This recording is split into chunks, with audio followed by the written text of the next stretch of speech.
شب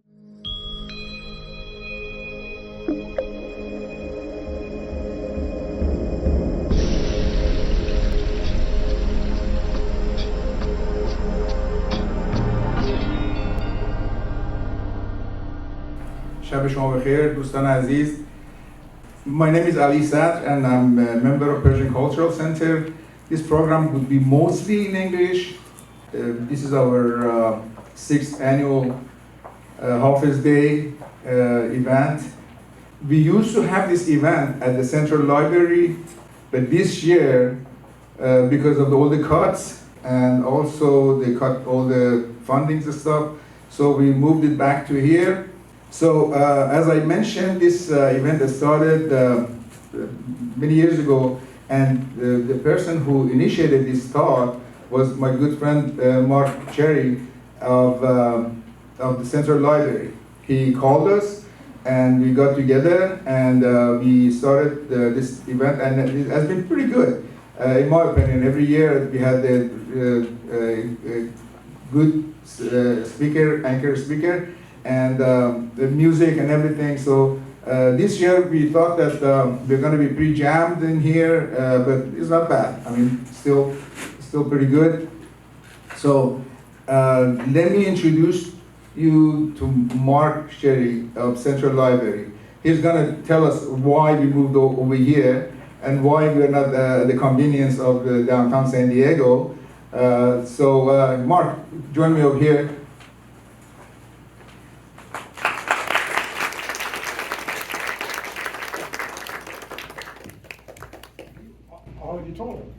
No, tell us how you came up with that thought.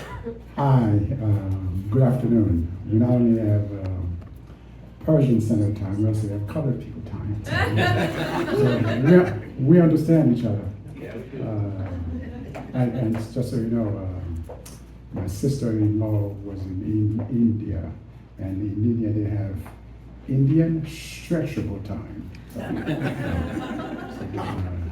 So it must mean something. Anyway, as Ali said, we started this in 2017. My sister-in-law was in Iran around 2015, and it was around the time of Hafez's birthday. And then a friend of a friend, a Persian friend, told her, you know what? Let's go. Where's Shiraz? Yeah. They went to. She went to this event with her friend, and she saw so many people celebrating poetry. She had never been in a place where so much poetry was going on. And she came back excited. She reminded me that she said that poetry is how humanity makes sense of our time here. It's how we make sense. It's how we ask questions. And she said, "You should do something." She knew that at the library then. I was the head of our functional program team.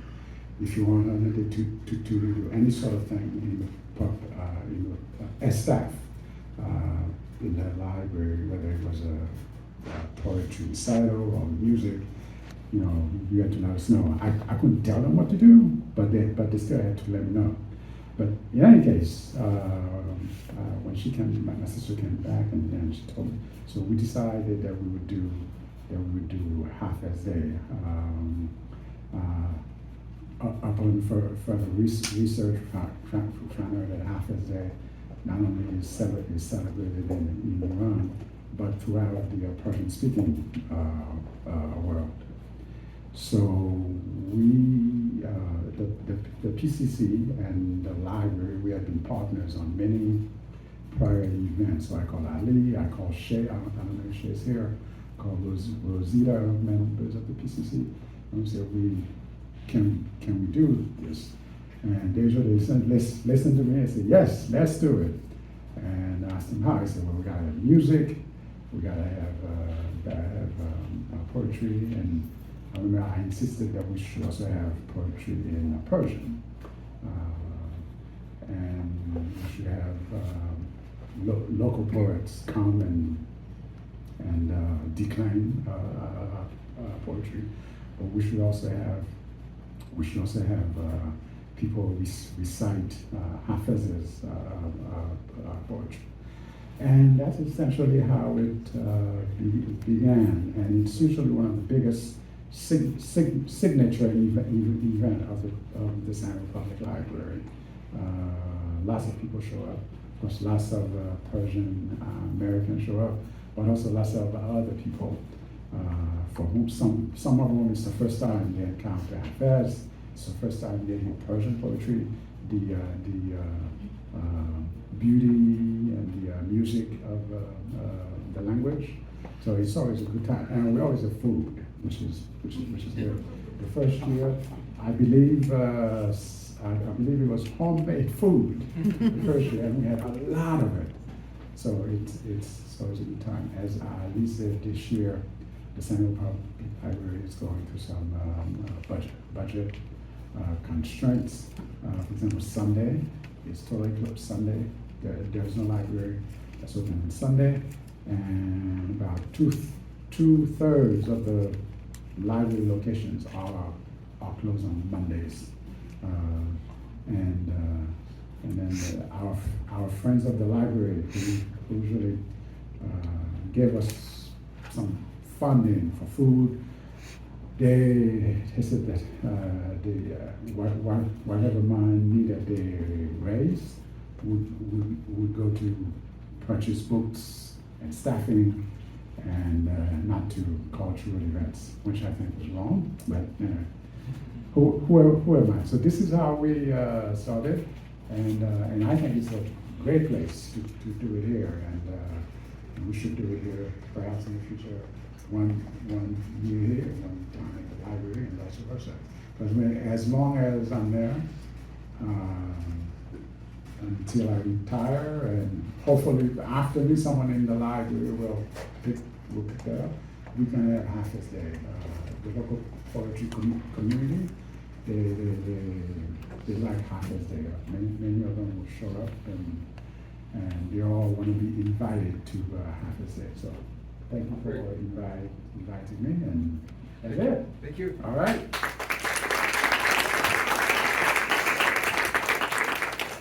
Thank you, Mark. Yeah. Let me introduce you to Mr. Me'amar. He's a great friend of mine, and he writes a poetry for the Page magazine. And he's a poet, and he's ex-librarian, I guess, right? So yeah, we have a good connection with the libraries. So his talk is going to be in Persian, I take it, right? Yes, sir. So yeah, without further ado, please come and join me. Okay. Please help me to welcome Mr. Persian Me'amar. سلامی چوبوی خوش آشنایی بران مردم دیده روشنایی، درودی چون نور دل صبحخیزان بران شمع خلوتگه پارسایی. این درود و سلام 700 ساله حافظ بود که خدمت شما تقدیم کردم برای شروع بحث.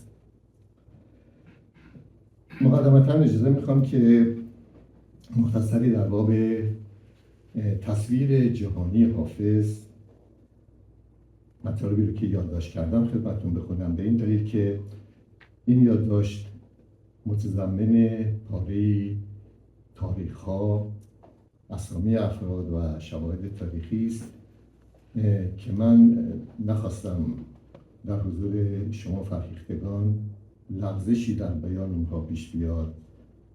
این بود که ترجیح دادم با اجازه شما مطلب رو همونطور که نوشتم از روش بخونم که اشتباهی اتفاق نیفته و شرمنده حضورتون نشه. همونطور که همه میدانیم خواجه شمس‌الدین محمد حافظ شیرازی ملقب به لسان الغیب و ترجمان الاسرار، یکی از بلندپایه‌ترین شاعران تاریخ ادبیات ایران و جهان. شعر حافظ آمیزه هنرمندانه‌ای از معانی عمیق عرفانی، مفاهیم قرآنی و تصاویر بدیع عاشقانه است که در ظاهر ساده و در باطن پیچیده و رازآلود است. دیوان حافظ گنجینه‌ای است از غزل‌های ناب که قرن‌هاست الهام بخش اهل ادب و معرفت، نه تنها در جغرافیای فرهنگی ایران بلکه در سراسر جهان ادبیات و حکمت بوده است. در 2 سده اخیر با ترجمه اشعار حافظ به زبان‌های دیگر، به خصوص زبان‌های اروپایی، اندیشه‌های حافظ در گستری جهانی طنین‌انداز شد و ادبیات و فلسفه ملل مختلف رو تحت تاثیر قرار داد. ترجمه آثار حافظ به زبان‌های غربی از اوایل سده 19 میلادی شروع شد. هرچند که سر ویلیام جونز در اواخر سده 18 برای نخستین بار چند غزل از حافظ رو به زبان انگلیسی ترجمه کرده بود و حتی 13 غزل از حافظ رو به زبان فرانسه در قرن 18، اما ترجمه‌های منقح و کامل دیوان حافظ در اروپا اندکی بعدتر صورت گرفت. اولین ترجمه کامل دیوان حافظ توسط یوزف فون هامرپورکشا، خاورشناس و دیپلمات اتریشی مقیم عثمانی انجام شد و در سال 1812 در آلمان منتشر شد. این ترجمه هرچند که کم و کاستی هایی داشت، ولی با مطالعه و الهام از آن گوته، شاعر بلند آوازه آلمانی، چنان مجذوب جهانبینی حافظ و سبک شعر حافظ شد که تصمیم گرفت مجموعه اشعاری رو به سبک و شیوه حافظ به زبان آلمانی بنویسه. نتیجه این تأثیر کتاب دیوان شرقی غربی گوته هست که یکی از شاهکارهای ادبی آلمان به شمار میاد. این کتاب در سال 1819 منتشر شد که نقطه عطفی در آشنایی اروپاییان با ادبیات فارسی هم در این حال به شمار. گوته در مقدمه و همچنین در اشعاری از این کتاب که با عناوینی شبیه همون عناوینی که در دیوان حافظ هست فصل بندی شدهش، مثل ساقی نامه، مغنی نامه و حافظ نامه وزن نو، خود حافظ رو هم در مقدمه و هم در اشعار حافظ رو از حافظ به عنوان یار آسمانی خودش یاد کرد و به عنوان حکیم راهنما و الهام بخشش. این تأثیر حافظ در گوته به قدری عمیق بود که بعدها فیلسوف دیگر آلمانی، فریدریش نیچه، که شیفته انسان برتر بود، بارها در آثار خودش از حافظ اسم برد و او رو شاعری ایدئال تفکرات و اندیشه های فلسفی خودش دانست. بعد از گوته و در نیمه دوم قرن 19 فریدریش روکرت و آگوست فون پلادون گزینه‌هایی از دیوان حافظ رو به آلمانی ترجمه کردند و خودشان هم شعرهایی به سبک حافظ سرودند. این در آلمان. در فرانسه اولین تلاش‌ها برای ترجمه دیوان حافظ از طرف آندره شنیه، شاعر جوان عصر انقلاب فرانسه صورت گرفت و پس از او و در میانه قرن 19 خاورشناس معروفی نظیر ژول مور که تصحیح شاهنامه‌اش را حتما دیدید و خوندید و هانری ماسه معروف بخش‌هایی از دیوان حافظ رو به زبان فرانسه ترجمه کردند. هرچند که ترجمه واقعا منقح و کامل دیوان حافظ تا قرن 20 تقریبا به طول انجامید و افراد دیگری اون رو به پایان رسوند. ویکتور هوگو چهره برجسته رمانتیسم فرانسه هم شیفته شاعرای ایرانی به ویژه حافظ بود و گفتند که هوگو بعد از خواندن دیوان شرقی غربی گوته و آشنایی با حافظ مجموعه شعر معروف خودش به اسم شرقی ها رو با الهام از شعرهای حافظ سرود. توفیل گوتیه هم مفتون حافظ بود. گوتیه هم که یکی از فلاسفه و شاعرای آلمانی است، در دیوان خودش چندین بار از حافظ نام میبره و ستایشگرانه درباره او صحبت میکنه. اسم کتابش هست میناکاری ها و حکاکی ها.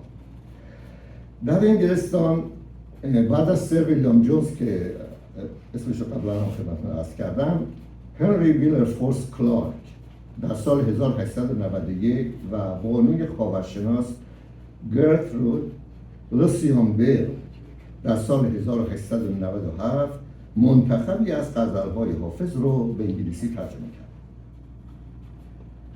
در سال 1901 جان پین همه غزل‌های حافظ رو برای اولین بار به شعر انگلیسی برگرداند و اعتراف کرد که حافظ رو در کنار دانته و شکسپیر یکی از سه شاعر بزرگ دنیای ادبیات میدونه.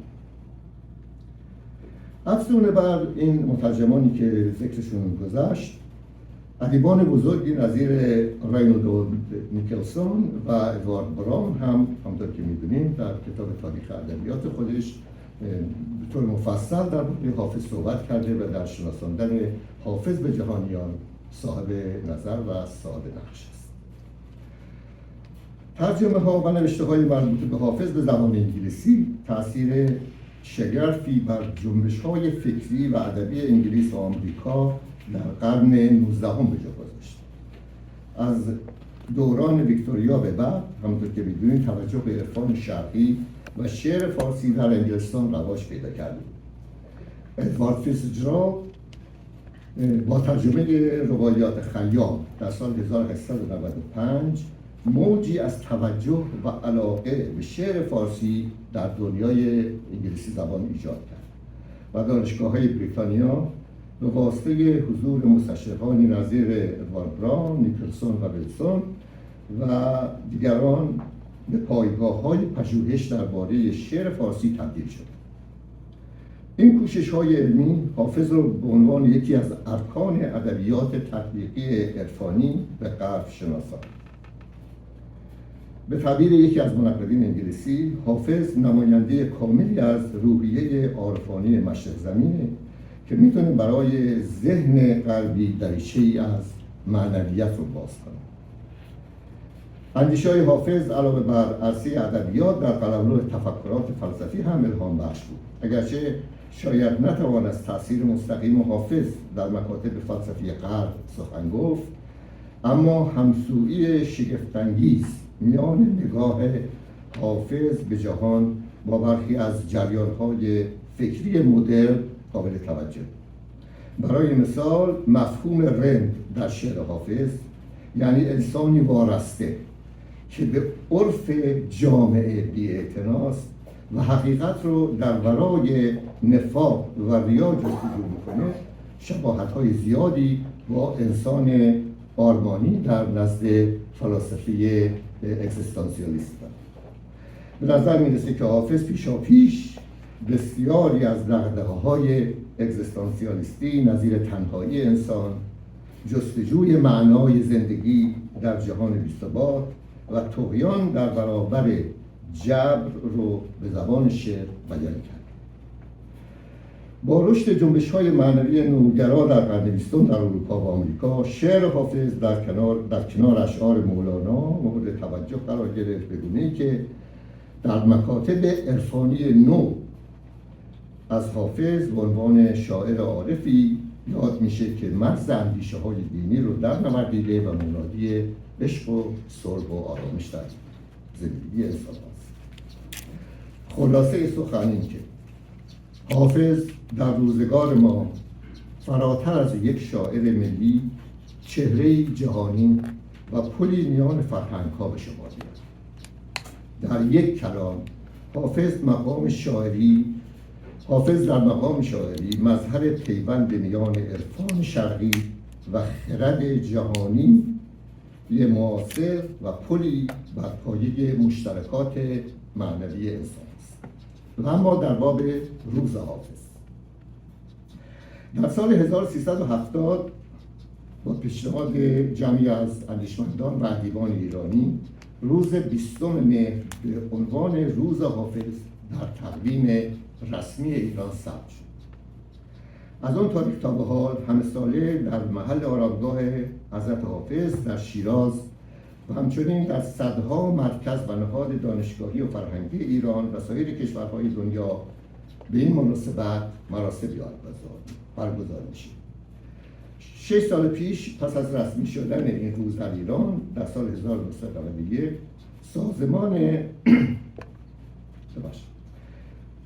در سال 1997 سازمان یونسکو در پروژه موسوم به بزرگان فرهنگ جهان حافظ رو در شمار ادیبانی قرار داد که آثارشان بخشی از حافظه فرهنگی مشترک بشریت محسوب میشه.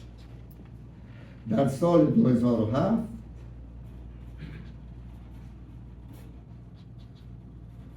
2007 در گزارش سازمان علمی فرهنگی سازمان ملل متحد یونسکو حافظ به عنوان نماد پیوند شرق و غرب در عرصه شعر و حکمت معرفی شد. این به مناسبت 700 سال تولد حافظ بود در سال 2000. در حال حاضر بزرگداشت حافظ از محدوده جغرافیای فرهنگی ایران فراتر رفته و در مراکز علمی و فرهنگی دنیا جایگاهی ویژه پیدا کرده است. برای نمونه از سال 2004 در انگلستان در مرکز مطالعات خاورمیانه‌ای دانشگاه اکتبر، در فرانسه در انجمن آسیایی پاریس، در آمریکا در کتابخانه کنگره آمریکا در واشنگتن دی سی، در هند در دانشکده زبانهای خارجی دهلی و در ژاپن در دپارتمان ایرانشناسی دانشگاه توکیو و بسیاری دیگر از نهادهای فرهنگی و دانشگاهی دنیا برنامه‌های خاصی به مناسبت روز حافظ برگزار میشه.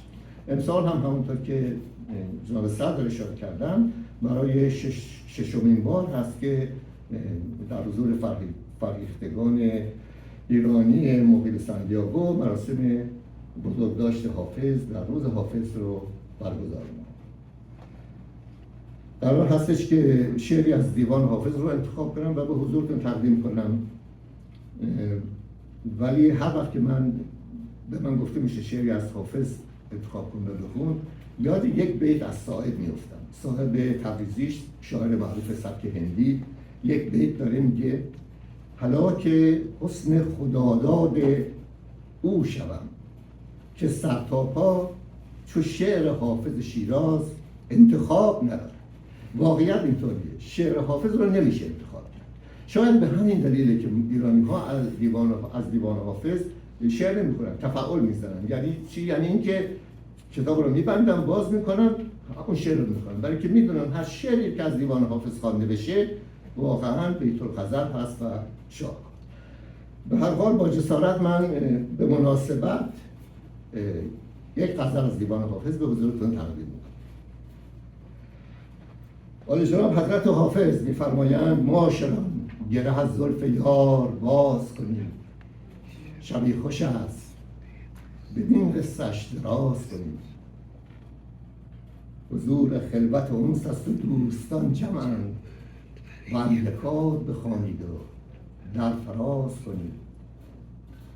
رباب و چنگ به بانگ بلند میگویند که گوش هوش به پیغام اهل راز کنید. به جان دوست که غم پرده شما ندارد، گر اعتماد بر الطاف کارساز کنید. میان عاشق و معشوق فرق بسیار است، چو یار ناز نماید شما نیاز کنید. نخست موعظه پیر میفروش این است که از مصاحب ناجنس احتراز کنید. هر آن کسی که در این حلقه نیست زنده به عشق، هر آن کسی که در این حلقه نیست زنده به عشق، بر او نمرده به فتوای من نماز کنید وگر طلب کند انعامی از شما حافظ حوالتش به لب یار دلنواز کنید. سپاس که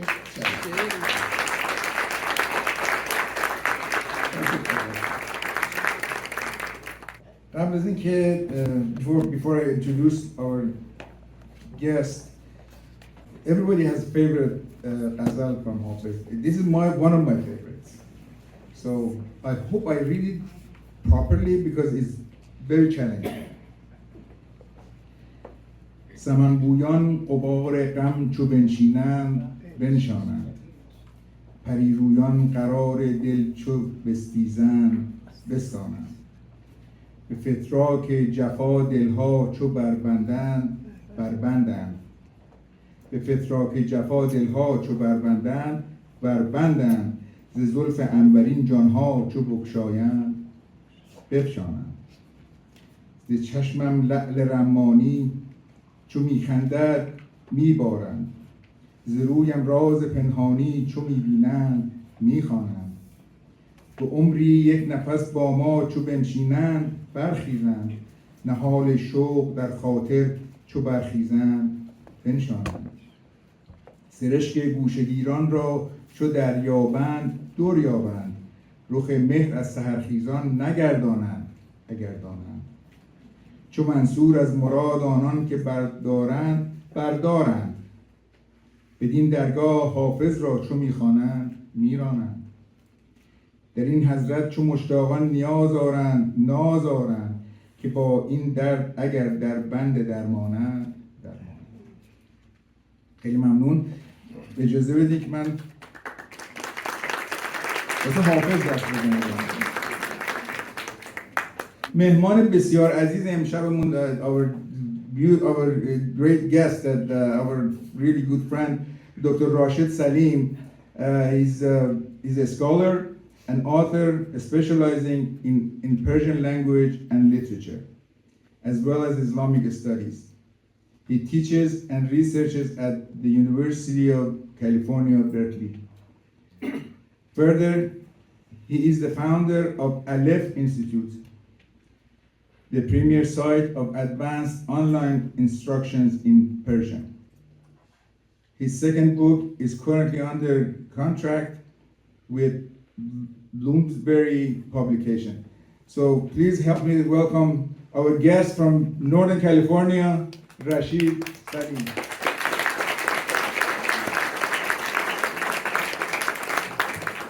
با عرض سلام و ادب خدمت شما شیفتگان شعر و ادبیات زیبای پارسی و خیلی ممنون و متشکر هستم از حضور همه شما قدم رنج فرمودید. It's an honor and privilege to be here. Thank you so much for the invitation.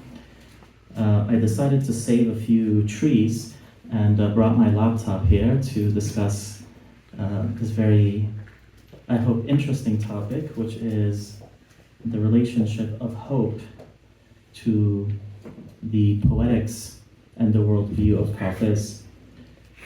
Thank you so much to the Persian Cultural Center and Mr. Saded, as well as many thanks to Mr. Maimon for the very beautiful and insightful words that he shared with us. It was mentioned at the beginning that we have such a thing referred to as Persian Standard Time, and someone mentioned that we also have colored Standard Time and these things.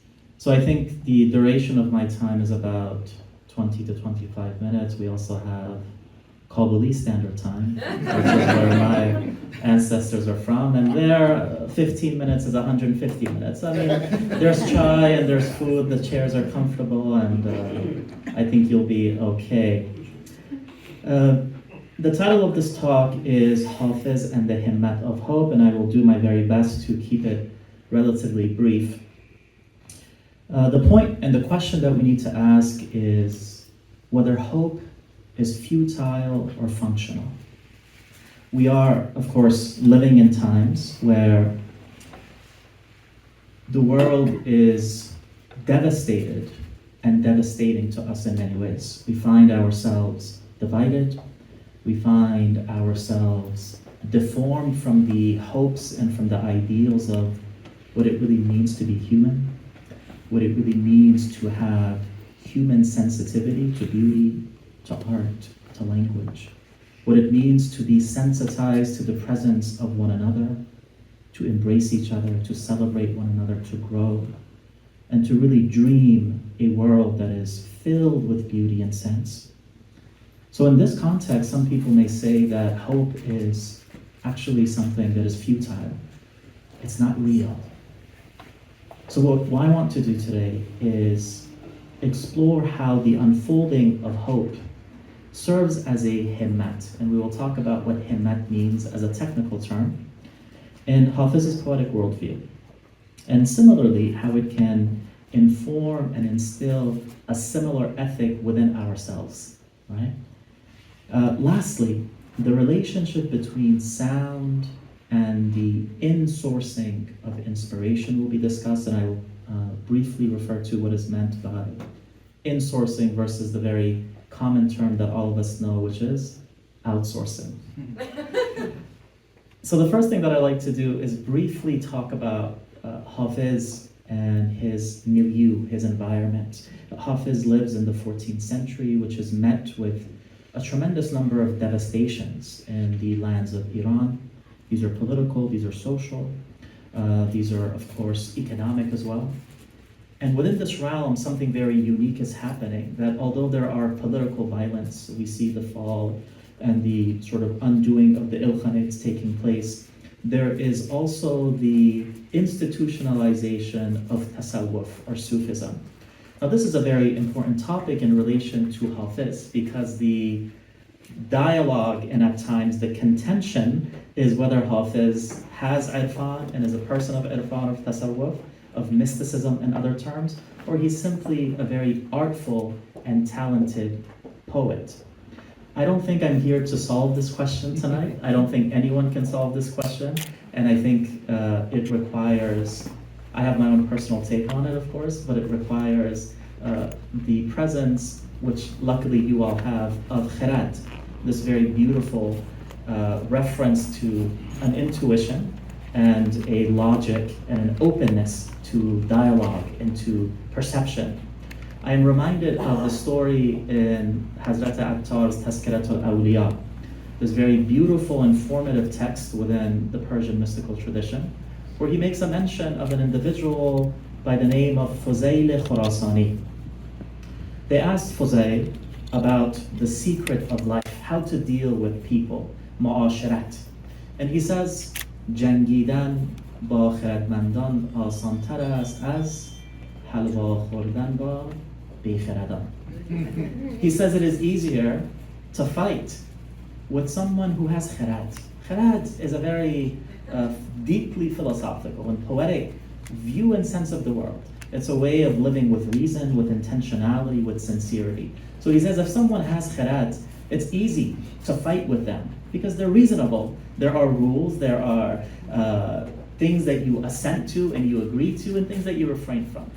It says, jangidan ba khiradmandan asantar ast az halwa khordan ba bikhiradan. But if someone lacks khirad, if someone does not have this decency and this honesty and this fairness, you can't even sit with them and have halwa. You can't have sweets with them. You can't have treats with them. Why? You ever sat in some of these gatherings and they bring out the good stuff? And the person who's bikhirad grabs the good stuff for themselves, right? They take the good things and then they leave sort of the pit and other stuff for you. So what we need in the context of Hafez is, I think, some more khirad, the ability to really be open to opposing views. Hafez is really unmatched, not just in the milieu and environment and status of Persian poetry. Of course, we have individuals like Firdausi and Maulana and Sa'di, and to some extent maybe Sanai and others who are present. But the way that Hafez is present and absorbed by different classes in society is a very unique thing. You have the mujtahids and the hawza, the highest ranking religious scholars who will recite the poetry of Hafez in their lessons. You have the people who are people of masti and of aish, people of enjoyment and of ecstasy, who will cite the poetry of Hafez. You have people who are pained, who will recite the poetry of Hafez. You have people who are young and people who are old. Everyone has this very unique connection to Hafez. The Divan of Hafez in many homes is placed next to holy books. When it comes to calligraphy and material art, the lines of Hafez are prevalent and present. When it comes to song and music, when it comes to how we convey our hopes, our fears, our longing, Hafez is seen over and over again. If you look at the time frame, a poet like Shakespeare, Chaucer, others, you don't see in the Western canon the same kind of ubiquitous presence and celebration. They are studied maybe in high school, Chaucer and others a little bit later, and specialists in university, and then they're gone. No one sings the lines of Shakespeare the way that Humayun Shajarian sings the lines of Hafez today. You see? So there's something very unique about the timelessness of Hafez. But why is he timeless? And this is one of the things that I will refer to in this talk. And many of you who are, Parsi speakers and know from Iran and other places of the tremendously popular and important modern Iranian poet Shahriyar. But maybe not all of us know of how Shahriyar comes to choose his name. Shahriyar's name, his family name, oftentimes referred to as Takhallus, which oftentimes in poetry is the last line of a ghazal in which the poet refers to his own name, Sa'diya, Hafiza, etc. Shahriyar's original family name is Behjat. So when he comes to Tehran, he says himself that the landlady, the lady from whom they are renting a room, her name is Behjat. And he says, in حرف خود استاد شهریار است، گفت که من متوجه شدم برای اولین بار که اینجا در تهران بهجت نام بانوان است. ما در تبریز بهجت را به نام مرد معرفی میکنیم. He says, after I came to Tehran, I realized that the name Behjat here is used to refer to women. But in Tabriz, where I am from, it is used to refer to men and families. So he says, I decided to change my name. I thought this was a joke. I can't be called the same name as the landlady. So he says, my friend and I, we sat and we said, what should maybe we do? So they refer to a tafa'ul, a fal hafiz, a divination, where you open the book of Hafez, you make an intention, you open the book of Hafez, and where your eyes land is that the message that Hafez communicates to you. So he says, we did this, we opened up the book of Hafez, and it comes across the term of Shahriyaran. And he says, maybe this was a mistake. I'm going to close it. He does it again.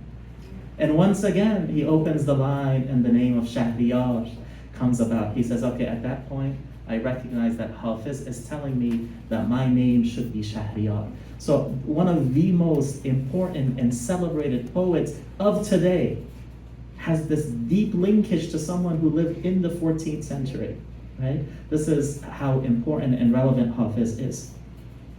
And even for this talk, I approached it not so much like a lecture, not so much like a conference presentation, but everything that I'm sharing with you today, with maybe two exceptions, are all results of falgiri and falgiriftan Hafez. So in the course of these weeks from which Apay Sadat contacted me, and he said, everyone else we asked would not come. I guess you're the last choice we have, so please come. I said, okay. I opened the Divan of Hafez, and every day, every couple of days, a line would appear. And I hope that in the remaining moments, we can walk together through these lines of what it means to have the himmat of hope. Now, the scholarship related to the mysticism of Hafez is debated and contentious, as I noted. But Hafez carries layers of interpretive capacity.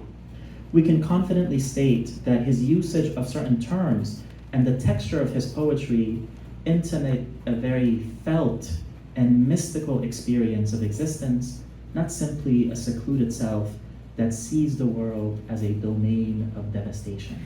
We have many poets in Persian poetry who use Sufi technical terminology, but they were not inclined.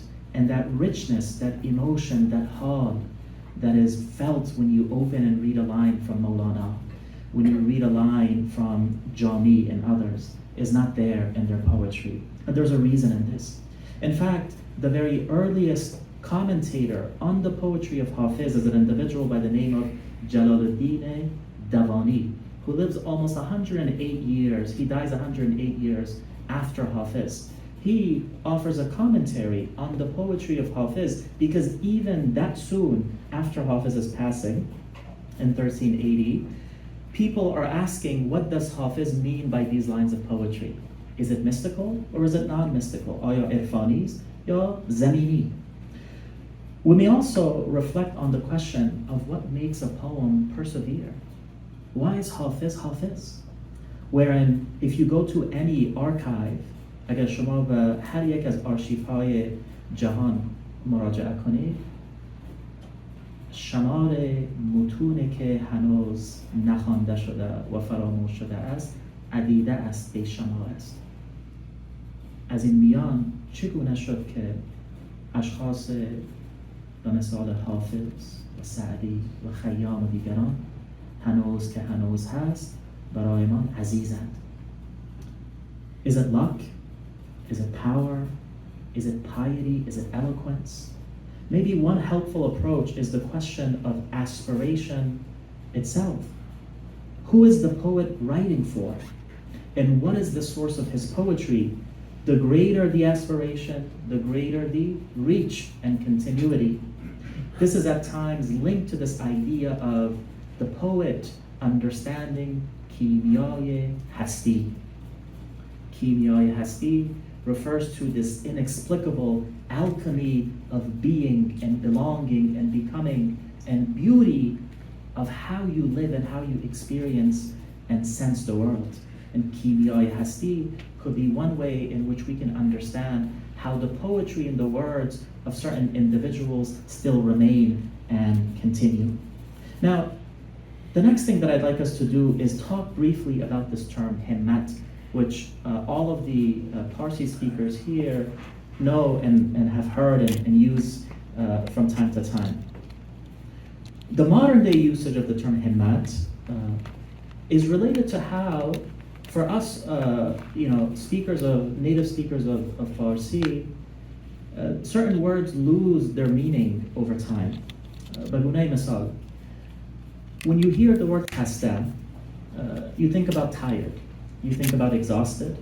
But if you look at classical poetry, whether it is Firdausi, whether it is Sa'di, whether it is Maulana or Hafez, whether it is the works of Ain al-Quzzat Hamadani, whoever it is, writing in poetry or prose, khasta always refers to someone who is injured, majruh. معنای مجروح را داره، نه معنای شخصی که کم حال است یا کسالت زده. But in the modern usage, when we hear khasta, and the modern reader oftentimes at the university, when students read khasta, they think tired. But no, it refers to something else. It refers to a deep wound.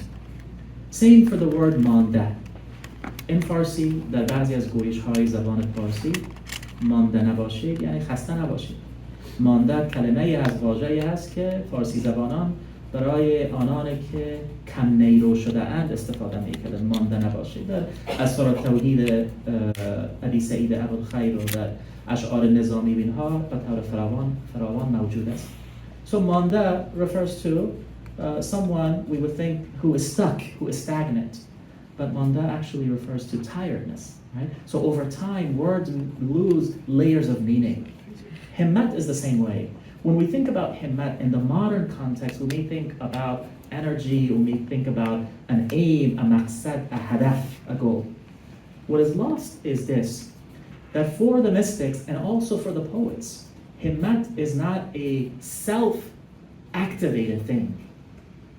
Himmat is a spiritually potent, a inspired, poetically powerful, potential that allows the individual not simply to move, but to really become and flourish.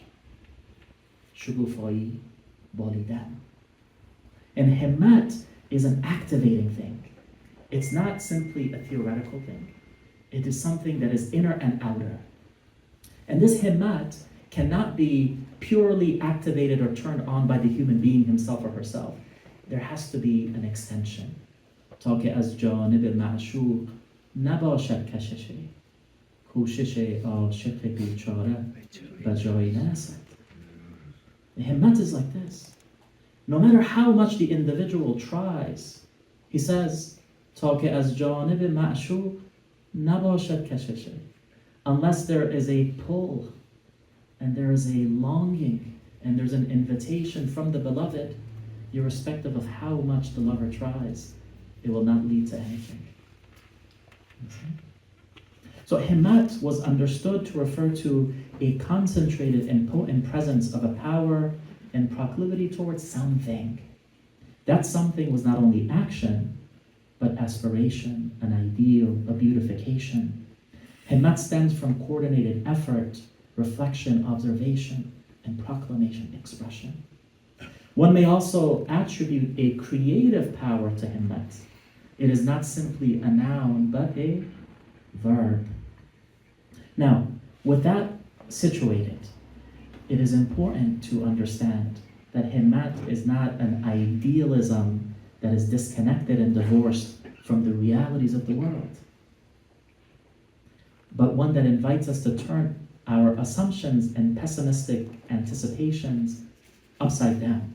In a world that is overwhelmingly manipulated by artificial intelligence, and I know Akhai Sadr referred to artificial intelligence as a useful tool, and it is in instances, but it is also used in some negative components. It is devastating to the environment. It is harming scholarship and scholarly input. It is in many ways removing human connectivity. And this is one thing that we're not seeing, is people بجای این که از یکدیگر بپرسن با تماس باشن، خب از چت جی پی تی بپرس. قبلا گوگل بود، شیخ گوگل حجت الاسلام بود اینها، اکنون شده چت جی پی تی، آیت الله لازم. So it has taken over our lives in ways that we don't really recognize before it's too late, you see. And Hafez reminds us that these ways that now in the modern world human beings are seeing their expression and their observation of reality be manipulated from outside. Algorithms, right? Restrictions, fake news. You can offer something and very soon it's referred to as fake news, it's gone. Filters and other things, right? These are new things. It's replaced by this discordant wisdom and specialization, or replaced by a discordant chorus of callousness and commotion. It is the invitation and words of Hafez that remind us that impossibility is what we define it as. بیا تا گل برافشانی و می در ساغر اندازیم. فلک را سقف بشکافیم و طرح نو در اندازیم. He invites the person. He says, بیا, come.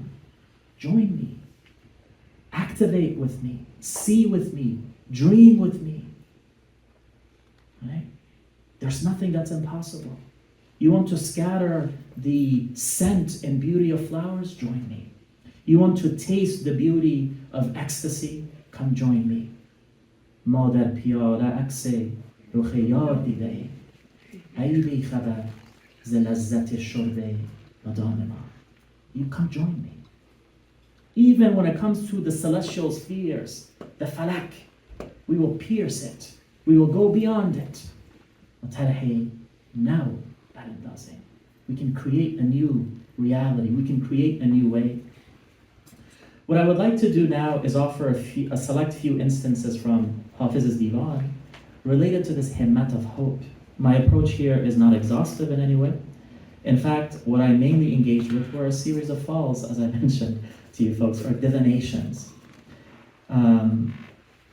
These are coupled with a few other lines that can allow us a more expansive vision and investiture into the himmat of hope. I do want to be mindful of time, so I will briefly wrap this up in another 95 minutes, I think. Ajay? When it comes to Hafez, himmat, you can simply do a search. And how many times does himmat come into the world in the word of Hafez's divan? You'll find results. But himmat is hidden in many ways.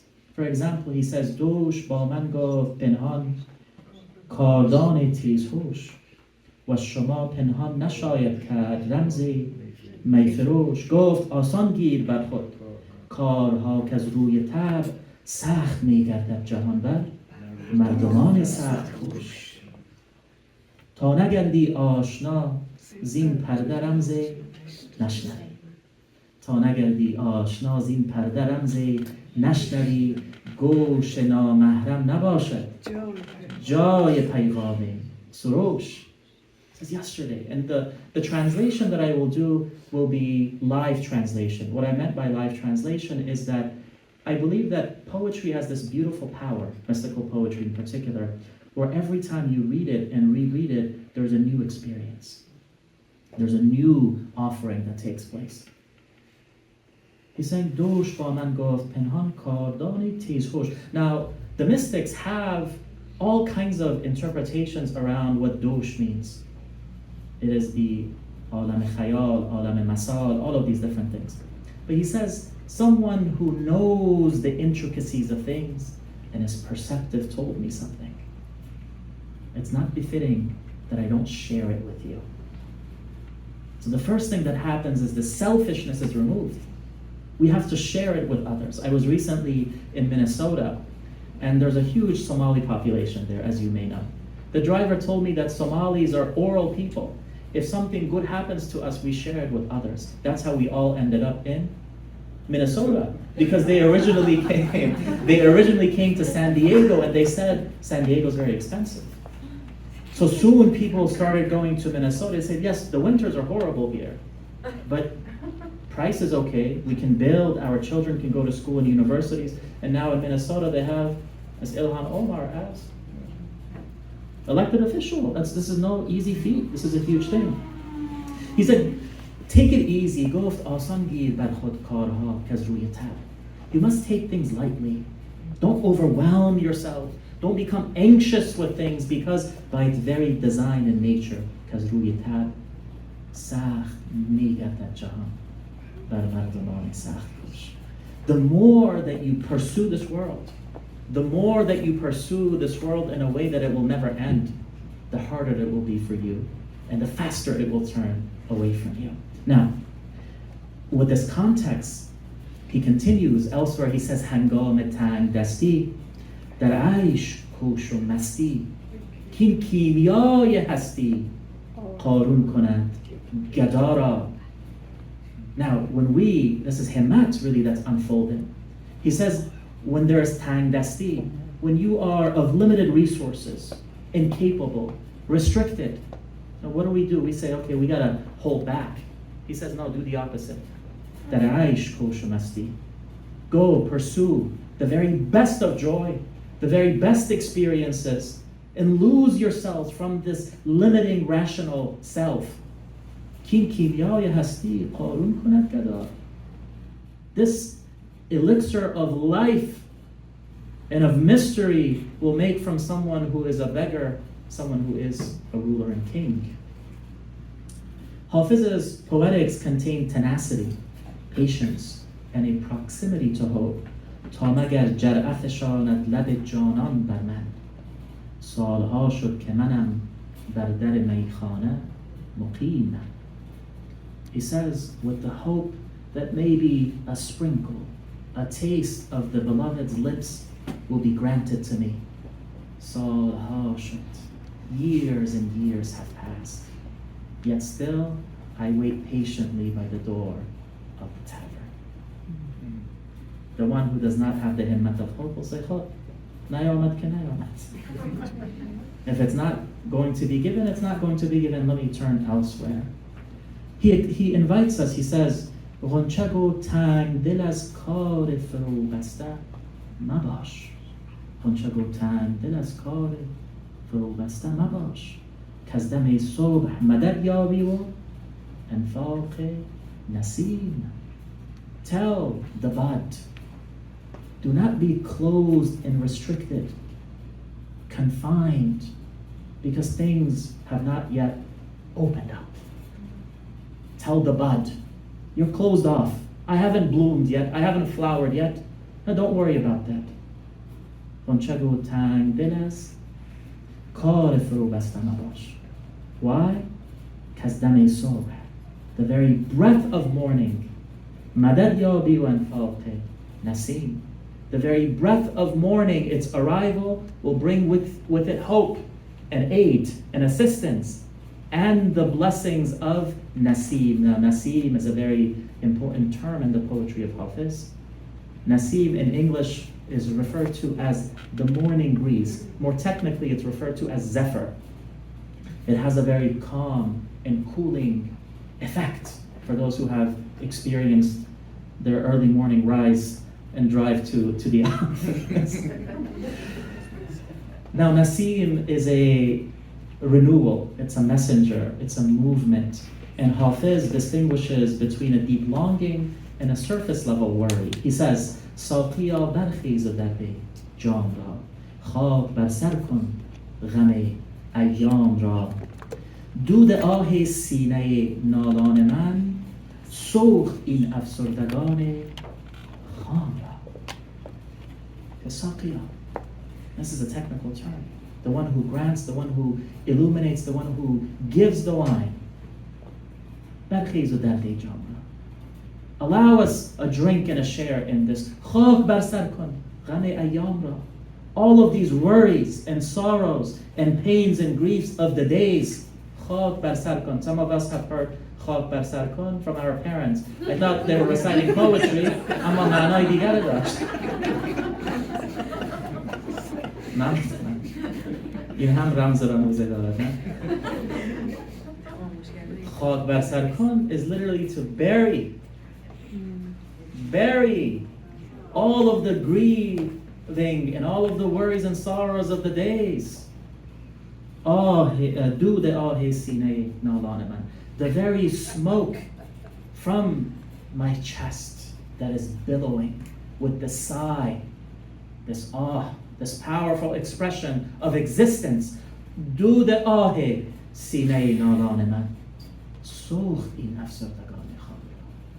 It has completely inflamed and burned all of these depressed individuals who are depressed without realization.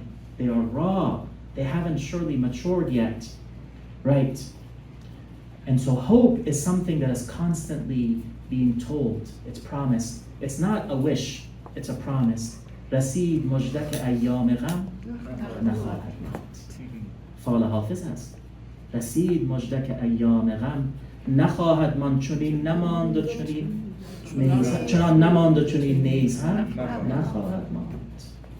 It's a promise. It's not a wish. I have been given the glad tidings and news that the days of sorrow will come to an end. The past devastations have gone and these will surely go as well. Now, the last, not 60 minutes, the last 4 or 5 minutes, I want to do the following. I want to point to two things. One is that Hafez places a possibility and potential as a himmat of hope, a destiny, a necessary path for all of us. He says the following. ذره را تا نبود همت عالی حافظ ذره را تا نبود همت عالی حافظ طالب چشمه خورشید درخشان نشود طالب چشمه خورشید درخشان نشود. ذره is an iota, a basic thing, a small dust, a speck. He says ذره را تا نبود همت عالی حافظ. But if that speck does not have this aspirational himmat of hope, it will not be able to pursue and reach the splendid sun of reality. Look at how a speck goes into the sun. ذره تا خورشید امکان جمله حیرت زاده اند. ذره تا خورشید امکان جمله حیرت زاده اند. جز به دیدار تو چشم هیچ کس نگشاده اند. به یمن همت حافظ امید هست که باز ارا اسامر و لیلای لیلت القمری.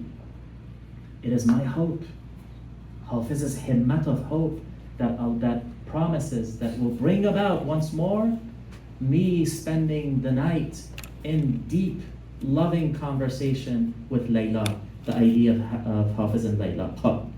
Now, the last thing that I will do in maybe 3 to 4 minutes is talk about and recite in relation to the sound, the insourcing that I refer to.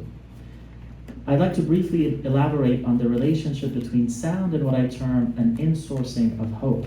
Contrary to the popular term of outsourcing, where an effort and resources are extended elsewhere for cheap labor and higher returns, an insourcing of hope refers to a process of absorption, inculcation, sensitivity to inspiration, and an inner work that is intertwined with the experience of sound. And this is very important, because sound here is not simply the presence of audible frequency and contact of sound waves, but a harmonization. It is through speech and a harmonization of sound and melody, even with the human voice, that this insourcing of hope may occur. Of course, song and singing come to mind, but how about eloquence in speech and delivery? Even further, regular human conversation, the need for silence in speech, attentiveness, eye contact, all of these things. And with this, I think when we recite poetry and when we listen to poetry, and hopefully when we become poetry, there is an insourcing of hope, a himmat of hope that happens. And it is this that brings us now to the end, where Hafez's famous poem that ends with the Radif of Gham Makhor becomes a linkage to the himmat of hope. And what I will ask you all to do is, at the end of each Gham Makhor, as a practice of this inculcation and insourcing of hope, I want all of you to join me and repeat twice Gham Makhor, Gham Makhor. Especially in days and in times when we are overwhelmed with Gham. He says, یوسف گم گشته باز آید به کنعان غم مخور. کلبه احزان شود روز گلستان غم مخور. ای غم مخور. ای دل غم دیده حالت به شود دل بد مکن. و این سر شوریده باز آید به سامان غم مخور. ای غم مخور.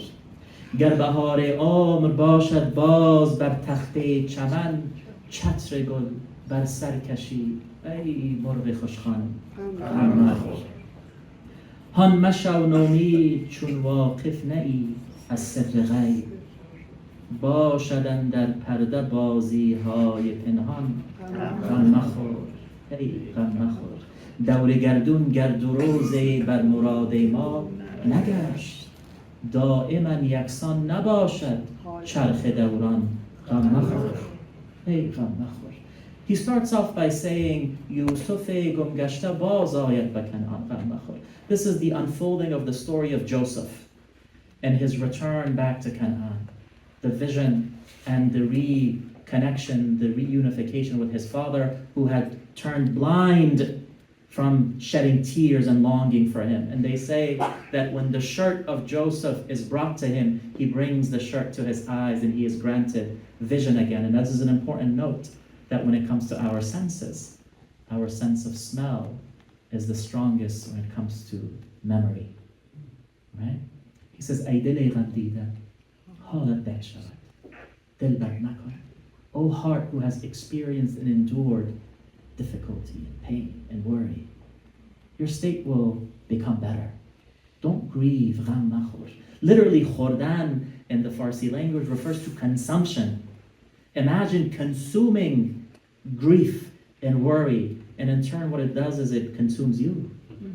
Right? Ay dil ghamdida halat beh shavad, dil bad makon. Win sare shurida baz ayat basama. Gham makhor. In this bewildered head and mind and state of yours will once again come to a harmony and clarity, and don't grieve. Now, this is my talk, and I really appreciate your patience and your time, and I think I went a few minutes over because you were such a wonderful audience. This was your fault, it wasn't really my fault. You're a bad audience, I would have stopped much sooner. But the hope, the idea is that عشق در هر گوشه افسانه خواند ز من. Hafez says that we may reach a state where عشق در هر گوشه افسانه خواند ز من, that love, wherever it may be, in every corner, in every place, will tell and narrate a story about me, my tale, my autobiography. But what I want us to do, may it be with the himmat of hope and the poetics of personal beautification and commitment and sincerity and patience. عشق در هر گوشه افسانه خواند ز ما, and that we may all achieve and experience this beautiful state. And in the words of Hazrat Hafez, یا رب از ابر هدایت برسان بارانه. یک جهان سپاس و تشکر از همه.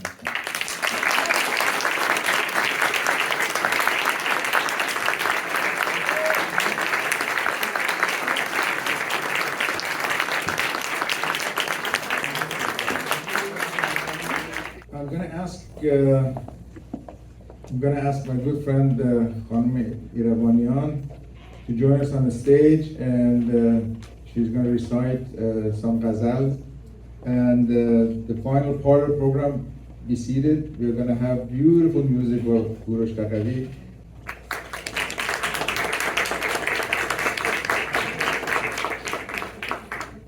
سلام و عرض تهنیت برای روز حافظ. خیلی سخته بعد از این سخنران بزرگ من بتونم حرف بزنم. ایشون واقعا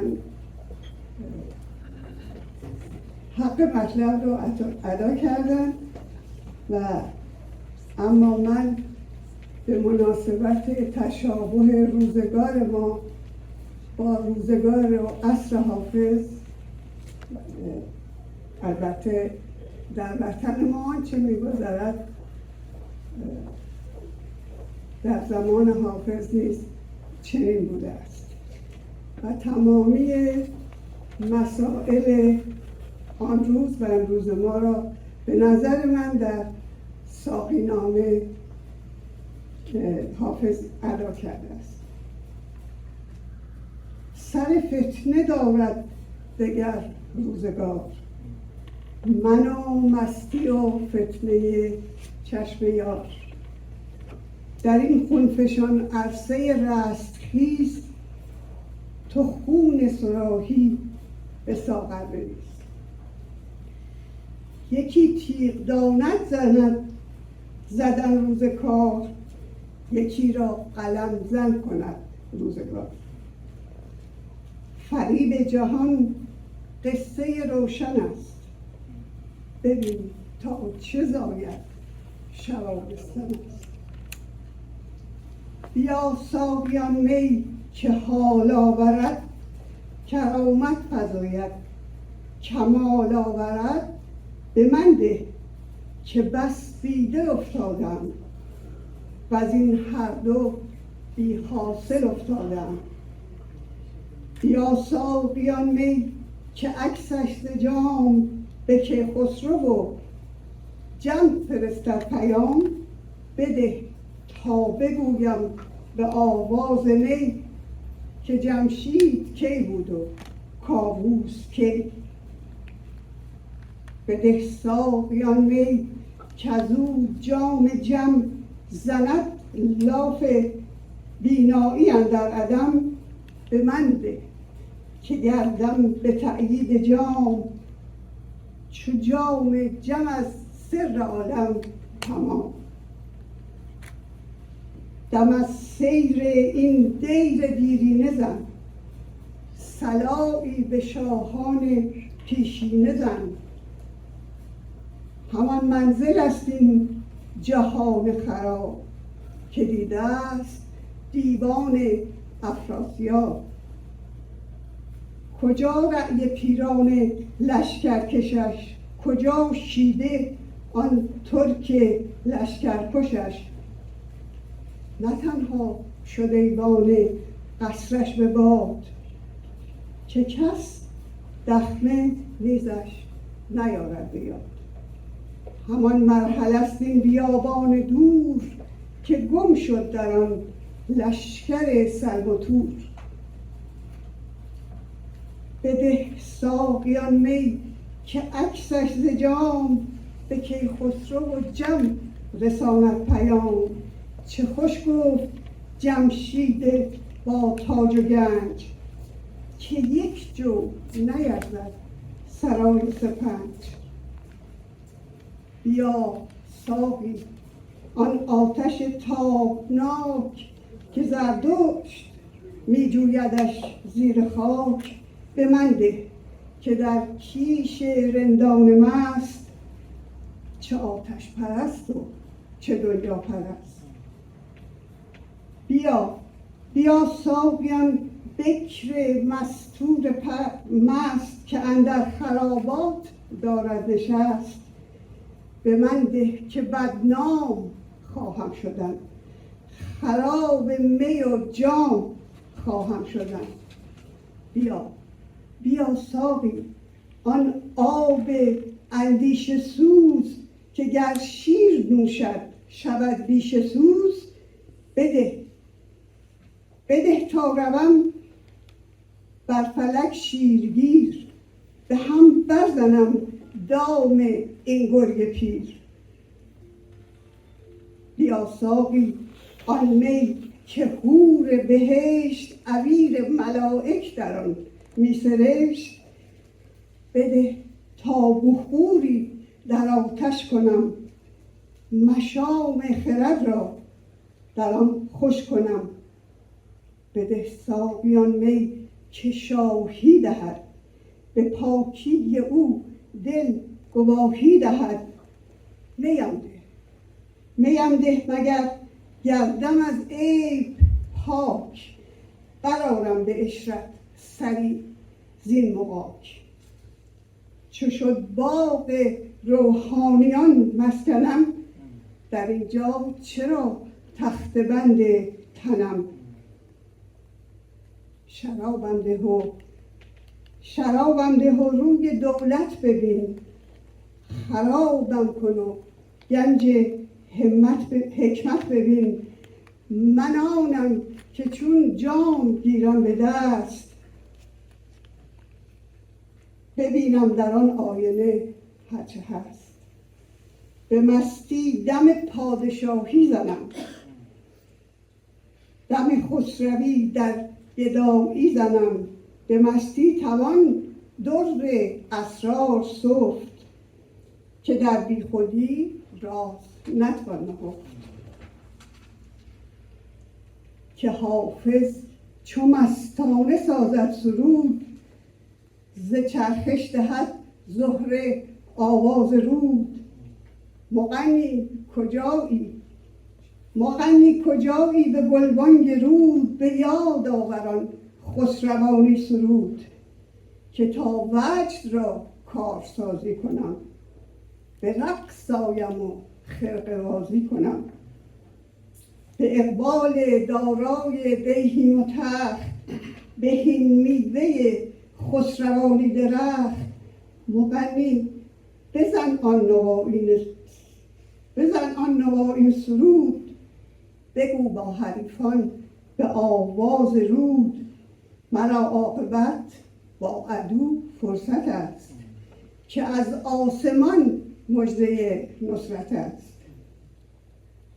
مغنی نوای طرب ساز کن، به قول و غزل قصه آغاز کن. که بار غمم بر زمین دوخت پای، به ضرب اصولم برآورد جای. مغنی نوایی به گلبانگ رود، بگوی و بزن خسروانی درود. روان بزرگان از آن شاد کن، ز پرویز و از باربد یاد کن مغنی، از آن پرده نقشی بیار. ببین از درون ببین تا چه گفت از درون پرده دار. مغنی ملولم دو تایی بزن به یک تایی او، که تایی بزن همی بینم از دور گردون شگفت. ندانم کرا خاک خواهد گرفت، وگر رند مغ آتشی میزند ندانم چراغ که برمی کند.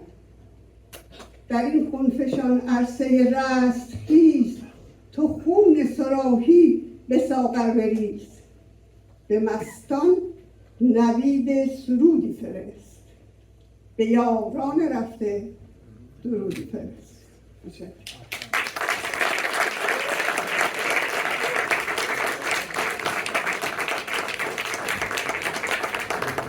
The last part of the program is music course with my friend, great musician, کورش تقوی. This was ساقینامه, and there are going to be wines over there, and Sari is right there, standing there, Sari. So Hafez without the wine, I think it would be just like something missing. So without further ado, please help me welcome Kourosh Taqvi on the stage.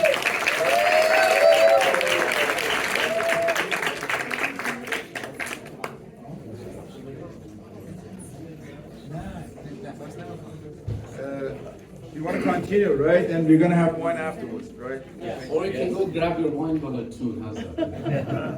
Whatever.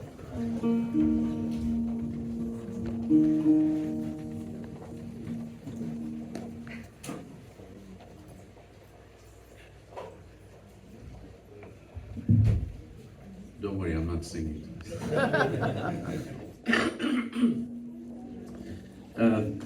The great Iranian scholar Dr. Shafiq